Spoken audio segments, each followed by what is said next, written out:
احنا نتبع النبي صلى الله عليه وسلم. طيب نحن لو الأمة يتبعوا النبي ما يعني أهم شيء اللي ترضى خلقه ودينه وخلقه زوجه. بسم اللہ الرحمن الرحیم. ہمارے محترم مہمان یمن سے ہیں.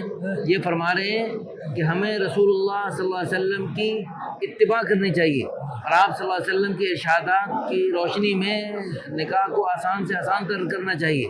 فرما رہے ہیں کہ عورت سے 4 بجے سے نکاح کیا جاتا ہے. لأربع ما هي تنکح المرأة لأربع ما ہوا دینها ہاں دین کی وجہ سے شادی کی جاتی ہے, حسبها اس کے حسب نسب کی وجہ سے شادی کی جاتی ہے, یا اس کے مال کی وجہ سے, یا اس کی خوبصورتی کی وجہ سے. ولذلك الدين تربت يدها ہاں صاحبة الدين.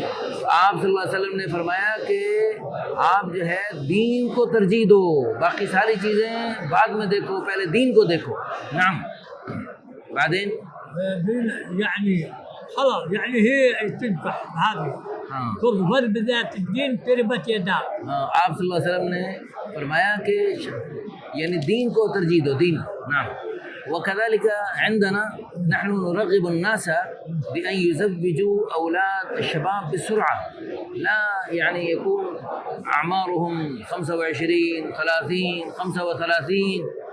احنا 15 انتم اليمن ايوه کہہ رہے ہیں 15 كجوز کہ ہمارے ہاں ہم جو ہے ہمارے ہاں شادی 15 17 20 ہم جو ہے نا ہاں کہہ رہے, میں نے بتایا نا کہ ہمارے ہاں 25-30 سال تک شادی لیٹ کرتے ہیں, تو کہہ رہے ہیں ہمارے ہاں 15 سال کی عمر میں شادی کر دیتے ہیں, 17 سال میں, زیادہ سے زیادہ 20 سال کی عمر میں تو شادی کر ہی دیتے ہیں. لیکن یہ جو ہے نا ادھر جو ہے نا شادی کو ہم لیٹ کر رہے ہیں, بہت غیر مناسب کر رہے ہیں. نعم. لماذا يعني الزواج بالسرعة ضروري؟ لماذا يصفان يعني تمام يعني يحفظ نفسه يعني من الحرام ومن کہہ رہے ہیں کہ حرام سے بچنے کے لیے شادیوں کو جلدی جلدی جلدی کرنا بہت ضروری ہے.